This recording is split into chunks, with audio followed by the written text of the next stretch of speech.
Good morning and happy Earth Day to you. I wanted to start off just reading you a quote from St. Augustine of Hippo that appears in the City of God. I love these words that he writes. He says, "What words can describe the myriad beauties of land and sea and sky? Just think of the illimitable abundance and the marvelous loveliness of light, or of the beauty of the sun and moon and stars, of shadowy glades in the woods, and of color and perfume of flowers, of the songs and plumage of so many varieties of birds, of the innumerable animals of every species that amaze us most when they are smallest in size. Or take a look at the grandiose spectacle of the open sea, clothing and reclothing itself in dresses of changing shades of green, purple, and blue." I love those words from St. Augustine, and I thought that they were appropriate for today, being Earth Day. In our scripture lesson for this Sunday, and our gospel lesson from Luke 24, we have the story of the walk to Emmaus. And in that lesson, the disciples talk about what they had hoped. And I thought implied in that message of what they had hoped was also what they hadn't hoped, what they hadn't thought to hope for.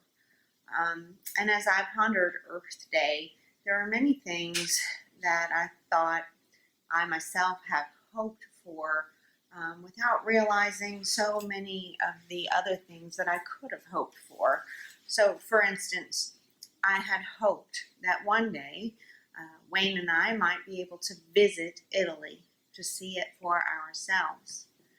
But I hadn't ever thought to hope that while we were there, we might see jellyfish in the canal, which you can now do. Before COVID-19, those waters were so polluted that you couldn't see through the water at all.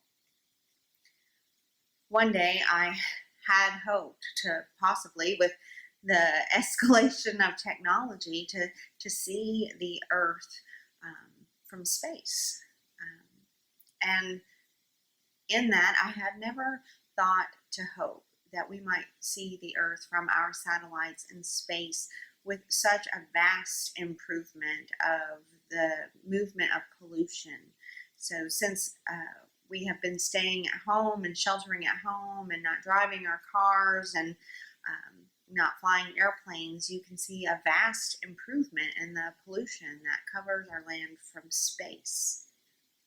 Also, I had hoped one day to see the Himalayan mountains. That's a great bucket list item, don't you think? I know some of you have seen them, but I had hoped to see them one day.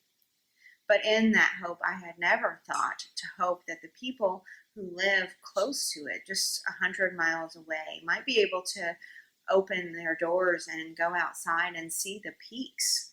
And they can now, for the first time in a number of years, see the peaks of the Himalayan mountains from 100 miles away. So I just was thinking about all of the things that we hope for, and then wondering how those hopes might be different than God's hopes for us. This reflection then reminded me of just how connected we all are, not only to each other, right, but also to the earth, to the land, to the trees.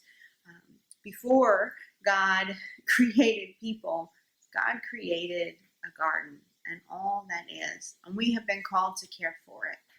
So this Earth Day, I encourage you to examine your practices. Do some reading on earth care. Also, you might develop a plan for your family or for yourself of how you might reduce, reuse, and recycle. This is a good time when we have space to germinate new ideas. So I encourage you to think of some things that our church can do together to make our earth a better place for ourselves, for the creatures, for the plants and the animals, and to enjoy all of God's good creation.